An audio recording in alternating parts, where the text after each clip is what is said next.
আজকে আমরা মুরগি আঁকাবো, চলেন আঁকাই। এমন ভিডিও পেতে আমাকে ফলো দিয়ে রাখুন এবং রেগুলার আপডেটের জন্য। আঁকানোর ক্ষেত্রে ফর্মগুলো সাধারণত কেমন হয়? সো সবার আগে যদি আমরা স্টিক ড্রয়িংটা আঁকি, আজকে আমরা একটু স্টিক ড্রয়িং এ দেখি যে কিভাবে আপনি স্টিক ড্রয়িং এ ওভারঅল বিষয়টাকে উপস্থাপন করতে পারেন। আমরা এখানে আগে একটা কি আঁকতেছি বলুন তো, ডিম আঁকতেছি। এগুলো আমাদের ডিম। হ্যাঁ, এবার এটা হয়ে গেল মুরগির পা। দেন এখান থেকে হয়ে গেল গলা। এখানে আমরা একটা সার্কেল দিলাম। এটা হয়ে গেল ঠোঁট। আর এখান থেকে আপনি দিয়ে আপনার মতো করে হালকা করে মুরগির যে আহ লেজের পার্টটা আছে সেটা এঁকে নিলেন। ঠিক আছে,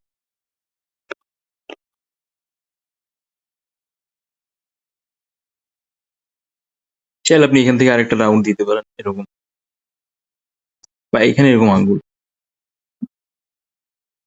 তা ওইটা এটা হয়ে গেছে একদম বেসিক মুরগির যে বডি স্ট্রাকচার শেপটা আছে এই বিষয়টা। এরপর যে আমরা যদি এটাকে একটু মডিফাই করি তাহলে কেমন আসবে, এটা হচ্ছে আমাদের বোঝার ব্যাপার। প্রতিটা ড্রয়িং এই মডিফাই করার পরে আমরা ডিটেলস টাইপের যে কথাটা বলি এটা সাধারণত হয়ে থাকে, বাট এটা করলে মোটামুটি শেষ হয়ে যায়। হুম, তো এবার খেয়াল করেন যে মডিফাই বিষয়টা আসলে কেমন আসছে। একই স্টাইলে আগে আমরা এখানে একটা ডিমের শেপটা আঁকলাম। এটা যখন হচ্ছে আপনি অনেক বেশি পরিমাণে লাইন আঁকাবেন তখন আপনার অটোমেটিকলি চলে আসবে আঁকাটা। ঠিক আছে, দেন এখান থেকে আমরা গলার শেপটা ধরি। এবার আমরা আগের শেপটা থেকে একটু চেঞ্জেস আনবো। কি বলেন তো, আমরা একটা বক্সের শেপ করবো। আগে তো আমরা স্টিক ড্রয়িং টাইপ বের করছি, কিন্তু এবার হচ্ছে আমরা একটু বক্স টাইপের শেপ বের করতে চাই। দেখেন,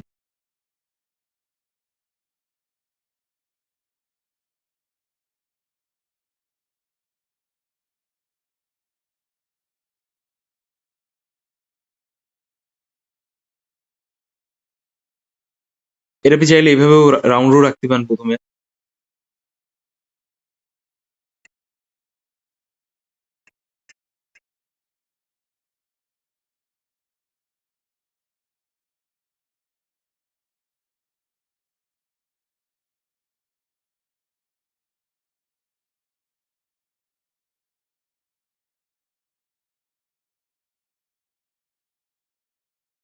এ দেখেন, এখন কিন্তু এটা প্রপার মুরগির শেপে চলে আসছে। এবার আমাদের কাজ হচ্ছে আমরা হালকা করে এটাকে একটু ডিটেলস ধরবো। ঠিক আছে, খেয়াল করেন। সবার আগে আমরা এই স্ট্রাকচারে চলে যাই। আমাদের এই শেপটা কিন্তু দেখে মনে হচ্ছে যে হ্যাঁ এটা প্রপার একটা শেপের ধরন। আপনি দেখেন, আমি আপনাকে যেটা শিখাতেছি মোট 3টা ধাপে। প্রথমে হচ্ছে আমরা একটা বেসিক স্টিক ড্রয়িং করলাম, তারপর আমরা একটা বক্স করলাম স্টিক ড্রয়িং এর পরের পার্টটা, তাই না? এরপরে হচ্ছে আমরা এটাকে একটু ডিটেলস করব। তো ডিটেলস করার আগে আমরা খেয়াল করব যে আমাদের টোটাল যে শেপটা আছে এটা প্রপার মনে হচ্ছে কিনা, মানে অ্যাবনর্মাল লাগতেছে কিনা। আমরা রিয়েল লাইফে যেটা দেখি না, মনে করেন আপনি মেকআপ করলেন, এখন আপনার মেকআপের গঠন দেখে মনে হচ্ছে কি যে আপনি বেশি আইলাইনার ইউজ করে ফেলছেন, লিপস্টিক বেশি ডিপ লাগতেছে, ফেসের সাথে অ্যাডজাস্ট হচ্ছে না, এরকম কিছুটা। স্যার সেম ওয়ে আমরা এই বিষয়টা করবো। আচ্ছা, সো লেটস ডু ইট।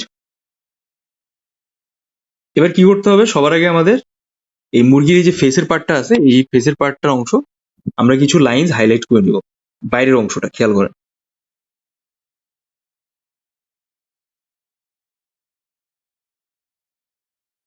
এভাবে লাইন একটা জায়গায় শেষ হবে, দেন আবার ওইখান থেকে লাইনটা শুরু হবে। সবসময় খেয়াল রাখবেন যে আমরা যে ব্রয়লার মুরগি যেগুলো দেখি সেগুলোর মুরগি কিন্তু বডি স্ট্রাকচারের গঠনটা থাকে একরকম, মানে একটু বেশি মোটা সোটা টাইপের। আবার দেশি মুরগিও কিন্তু খুব বেশি মোটা সোটা থাকে না, কিন্তু সোনালী মুরগি আবার দেশি মুরগির মতো অনেকটা দেখা যায়।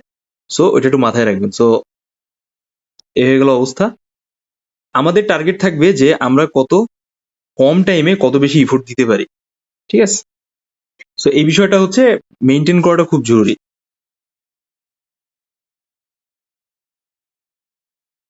দেখছেন আমাদের কিন্তু শেপটা অলমোস্ট চেঞ্জ হয়ে গেছে।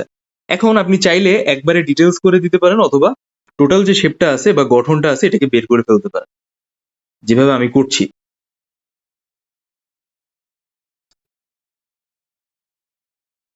ঠিক আছে,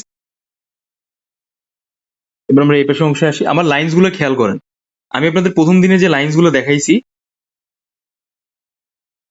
এই লাইন্স গুলো কিন্তু বেটার উপস্থাপন করাটা খুব জরুরি। দেখেন আমার লাইন্সে কিন্তু একটা ভালো গতি আছে, তাই না? আমার লাইনটা কিন্তু অনেকটা আনস্টেবল না, কোথাও ডার্ক হচ্ছে, কোথাও হালকা হচ্ছে, আবার কোথাও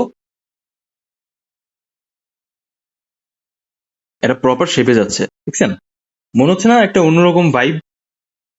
কি বলেন আপনি? তো এই বিষয়টা আনাটা খুবই জরুরি।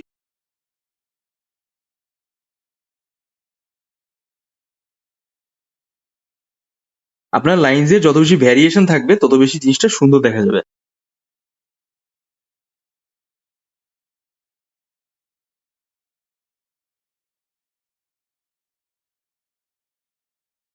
আমরা একবারে ওই শেপটাকে ধরে করলাম।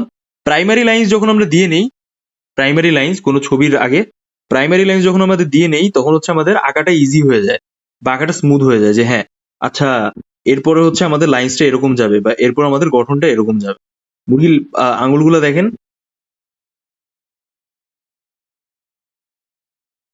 কিভাবে আমি ধরছি। একটু মুরগির যখন বাজারে কিনতে যাবেন তখন খেয়াল করবেন যে এক্স্যাক্টলি এই জায়গাগুলো কেমন হয়, তখন আপনার আরো প্র্যাকটিক্যাল নলেজ আসবে এরকম। ঠিক আছে,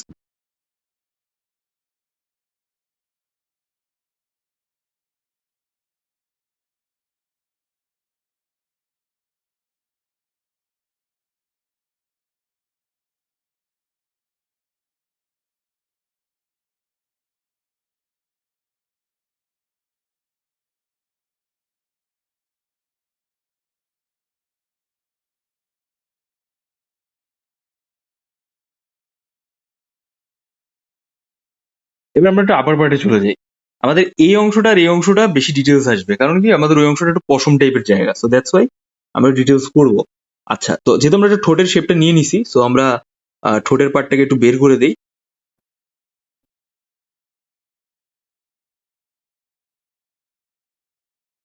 দেখছেন একটা ঠোঁটের পার্টটা কমলি চলে আসছে। এবার এখান থেকে হচ্ছে আমাদের চোখের অংশটা আসবে।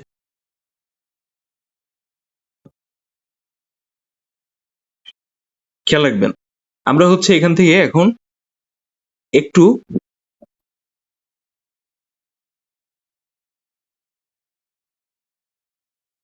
মুরগির ইয়ের পার্টটা আছে এটা বের করে নিলাম সাইডের, বলতে পারেন মুরগির দাড়ি টাইপ। দেন আমরা এখান থেকে কিছু এক্সট্রা লাইন্স দিয়ে দেবো।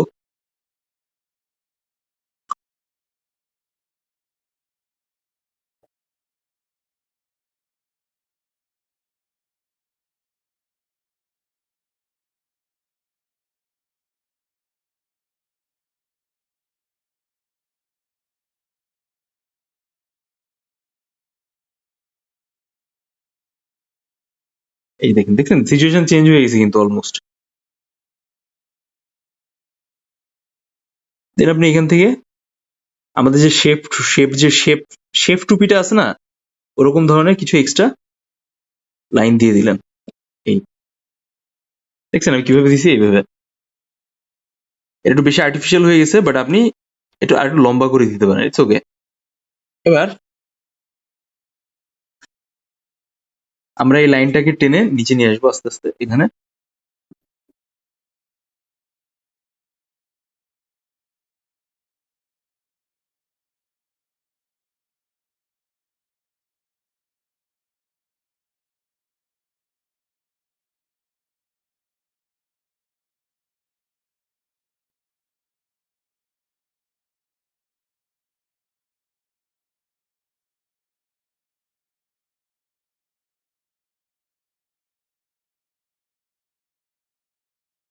এবার এখান থেকে ছোট ছোট টেক্সচার দিয়ে দিলাম যেন মুরগিটাকে একটু সলিড দেখা যায়। খেয়াল করছেন? এই হয়ে গেল আমাদের টোটাল অবস্থা। এই পর্যায়ে হচ্ছে আমরা এখান থেকে ওই যে লাইন্স গুলো ক্রিয়েট করলাম, ওই লাইনগুলোকে একটু হালকা করে প্রমিনেন্ট করবো, আর এখানে মাল্টিপল লাইন্স আমরা অ্যাড করার চেষ্টা করবো। It's a very simple. দেখেন আমি যেভাবে দিচ্ছি, এটা আপনিও পারবেন।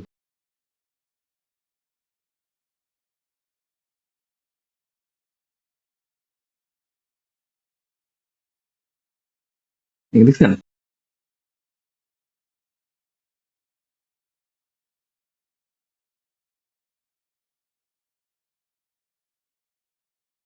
এভাবে।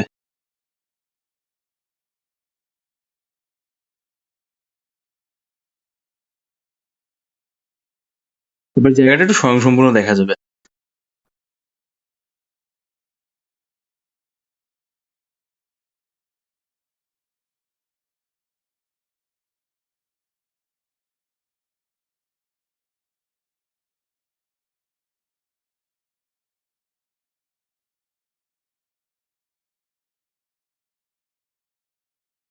এবার দেখেন আমাদের কিন্তু অলমোস্ট এটা কিন্তু রেডি হয়ে গেছে, তাই না? মুরগিটা উইথ প্রপার ভাইব।